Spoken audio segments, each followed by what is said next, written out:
And then I get to introduce our first featured poet from 2023. What an honor.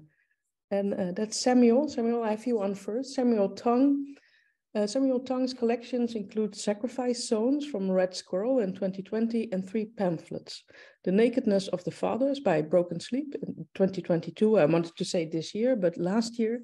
Stitch from Tep Saltery in 2018 and Hauling Out from Iowa in 2016. Poems have appeared in lots of different places, including Magma, Poetry Whales, Finished Creatures, and Banshee Lit. Some have been translated into Arabic, Latvian, and Estonian, which is very interesting. Now, one of the traditions we have here at Poetry Lit is that I always do a little reflection of what I've read of the poet's work before we start off. So here goes. And I think this must be the first time I ever read a poem that was wondering about what life would be like as a herring gull or any kind of gull. So I thought it was really nice. And also, I think the first poem liking a poem to a hedgehog, ending on this gorgeous line, "A poem will sleep through its abandonment." And speaking of gorgeous line, there's a poem called Theology that poses that stars are pinholes, old games of pin the tail on the gods, which is, I think, wonderful imagery. And it makes sense that for poems that take us on all these wild imaginations, the forms are condensed and often tight. And I especially like the prose poems because to me, there's a contradiction in that name. And if there's one thing that these poems are not, it's prose. For instance, in the poem Thirst, and there's this line that I'm absolutely in love with. It's called, or it runs, "I am gone salt mad with thirst," which I think is amazing. And there's the poem that equates whales and supermarkets. Well, you hear it, people. There's a lot going on in these poems, so I guess we're in for a wild ride. But before we let Samuel take us on that ride, I have a question that I ask both poets. And this question has to do with the fact that, well, 2022 probably won't go down in the books as a very poetic year, but still I like to ask you, what is your poetic highlight of 2022, or what poetic quality did the year have for you? So Samuel. Thanks, Mila, and thank you for that lovely introduction. And I could just let you go on and read all my poems, and then I wouldn't have to do anything. That would be great. I think, was it a poetic year? I didn't write very many poems myself, but I did read a lot more poetry, which was a pleasure. And I was very ignorant of the poet Carl Phillips before he came to the Scottish Poetry Library, and I introduced him, and I just totally fell in love with his work. You probably all know his work. I was, as I say, I'm shocked at my own ignorance, but he is a fantastic poet. And he talked a lot about the erotics of the long line and how to sustain the reader's attention across a long line. And I loved that. So if you are interested in the erotics of the long line, I would definitely seek out Carl Phillips's new collection, Then the War. So that was a highlight. That was a big highlight for me. So I think I will share the screen so that you can see poems. I quite like to just have them up so that people can see them. You can move my face out the way and you can look at the poems. I'm going to read about 6 or 7 poems, and the first couple are from The Nakedness of the Fathers, which is a pamphlet that came out last year now. Yep. And then a couple from Sacrifice Zones, which came out 3 years ago. And there's a couple of new ones in there as well for Sheila, my publisher, who's heard these a million times. So I stuck in a couple of new ones just for her. So this is called The Nakedness of the Fathers. And Noah planted a vineyard, and he drank of the wine and was drunken, and he was uncovered within his tent. A man cries for his mother in the dark, a prophet shaping God with his mouth. What profit is there in God's full mouth? Noah was left hot and dry with his vines, those sweet planted vines. My father, left hot and uncovered, the sheets a strangled mess. What did you uncover? A strangled mess of beasts, whole peoples lost to water, people face down in water, drowned beasts, your endless horror. Now your nakedness is endless, a naked horror. I strain to help you back to bed. The tent of sleep collapsed around your bed. I am helpless. My father cries for his mother in the dark. Yeah, quite a lot of my poems tend to circle masculinity and religion and animality or animals. So that will be the theme for my offering tonight. This next poem is about my dad again. A lesson in submarine safety at the Naval Museum. This dry dock for men who go under, submariners, pale as ship's biscuits, fond of being swallowed whole. Inside, I skip through the pressure doors, and you bang your big old head like a bell. We follow the tour guide around conventional weaponry, stroke the smooth torpedo tubes, glue our eyes to the blind periscope.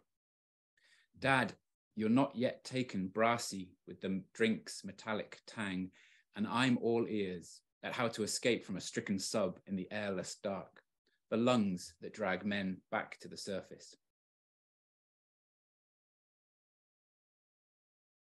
Yeah, those two are quite linked by, I think my dad thought he was going to make it in the Navy at some point, never did. So another another opening that didn't happen. This one is a new one, quite a visual piece. I quite like working with ekphrastic kind of poems. This is a piece. This is a huge piece in a wood, just outside Edinburgh, actually, called it's in a place called Jupiter Artland, where there's lots of pieces of architecture and artwork in the park. And this one's called Suck, and it's by an installation by Anish Kapoor. Turbulent gravities with the marbles rolling around the bowl of this kaplunk universe. An abject hollow. It's warm for November. Somewhere under the trees, a child giggles and the leaves rust. My theory of vision lacks the precision of the medieval ratios, the geometries of light, Aphrodite's fire rays, leaving the eyeballs and flickering like shifting baseline syndrome across what was and what is to come. This abyss is caged, but claws my gaze to its lip. Optical illusions are sensible in themselves, and this whole endless bubble wrap about the abyss staring back at you. Another way of saying that the eye's sticky cake mix of vitreous humor, air's vaporous spirit, and a good pump of lusty heat impresses the brain's void, and here we are. Like a cat's paw in new concrete. Intromission. If you copyright a black so black that light cannot escape, sucked dry, does this mean the end of light? The psalmist would write it back into our own metered days, to swallow it all at the eye's root, gulp it down, convert it into a bodily substance full of holes, a popped puffball. Oh, what a day to choose.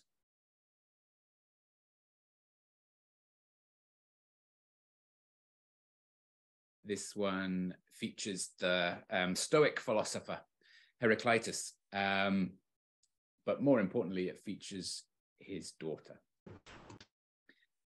Heraclitus rakes leaves and talks with his daughter. Background, a quick briefer in Stoic philosophy or Heraclitean philosophy. He thought a lot about elements, and fire being one of the main elements that makes up the universe, and that all is in flux. So that kind of comes in quite a bit. You can't see change coming, but I know this world is as it always was, a flux of ever-living fire. The proof is in this season. Observe how this tree draws its own body back into a heartwood stove, kindling color and blaze without heat. Everything comes from fire and will return to fire. These horse chestnut leaves close like little red fists. They change form but not substance. That robin that hops towards your fireproof boots, its breast is a candle of its own essence. Fire is the root of all elements. Regard this pile of beech leaves. It is a fire stack I can lift between my hot palms, an equilibrium of weight, matter, and potential. In the garden bin, it will melt like chocolate, slow and rich. We should all be such sweet soil, smouldering under winter's quietude. There is nothing to fear in this warm dissolve. The soul is a matchhead and is not consumed. Here, put this old rake back on the hook, and together we'll listen to the trees sizzle in the evening's damp snub.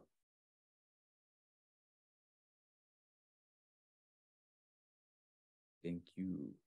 This one, similarly to Suck, is another response to a very immersive art installation by Richard Wilson called 2050, and it's literally just a room full of old engine oil, and it's been in lots of different places, but depending on where you go and see it, it's now in Tasmania, but in the Museum of Old and New Art.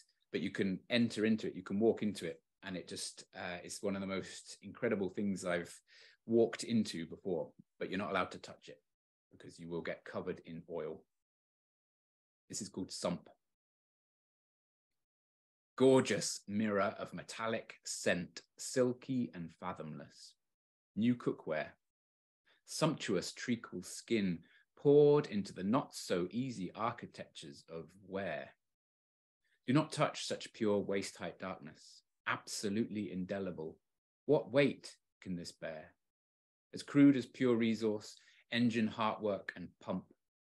A perfect hydrophobic lake, stilled and unruffled in its own shadowless suck of light. The thickest lipophilia and more addictive. Too easy. All my petrochemicals want to rip open their bonded seams to join with it. That fish-mouth tug of everything plastic, wanting to dive back into once salty bodies. The compression of all we have built, lost to this finest of horizons and thinnest of lines. Overwritten. Always natural, always industrial, all barreled surface and slick. Thank you. This one's a completely new poem, so feedback would be, feedback in the chat would be great, and I can then copy and paste it. So yeah, put in some lines that will be useful. So this one is fragments from a treatise on the influence of melodies on the souls of animals. So this is an Islamic philosopher of the Middle Ages, Ibn al-Haytham, who left pretty much just the title of this treatise, inviting kind of an invitation to arrogant poets like myself who think that they can fill in the gaps. So this, I took a title and tried to think about what, write my own treatise. So let us decide on the soul's parameters, animated ownership. This will stand up like a cobra, earless, their whole hood a radar station, a dance, soundless vibration. It is a sweet shudder that attunes an animal body and its orb of awareness, which today we might call soul, or tomorrow we might call instinct.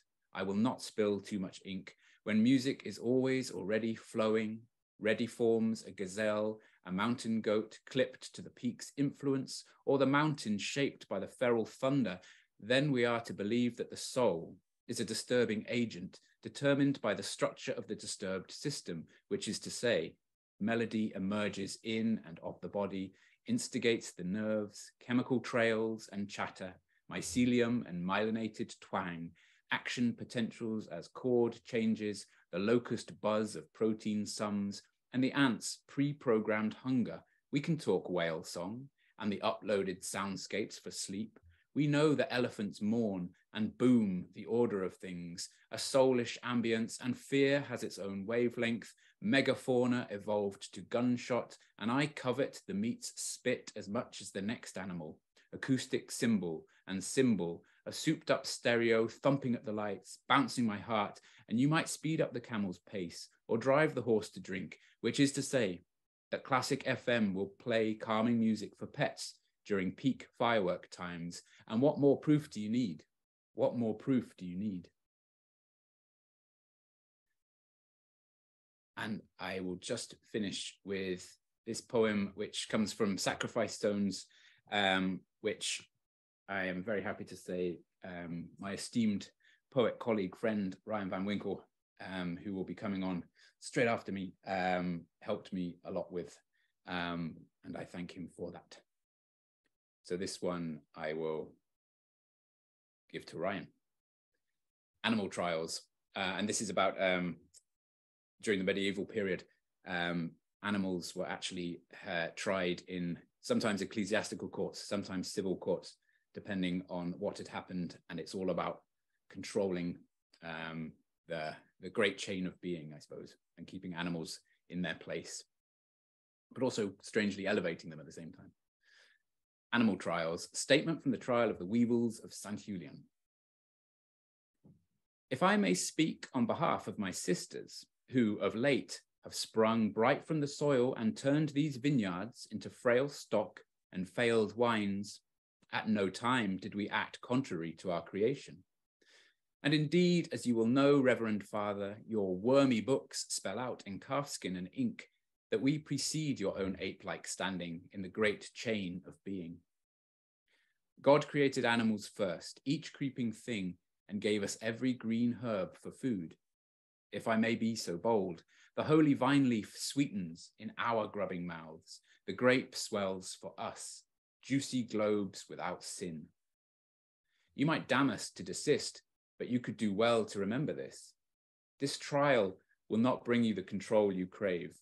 Insects are on the side of the angels, and we shall turn you out, even unto the grave. Thank you very much for listening, and I will stop sharing now so that you can see one another again, and I'm no longer in control. So that's great. Thank you so much.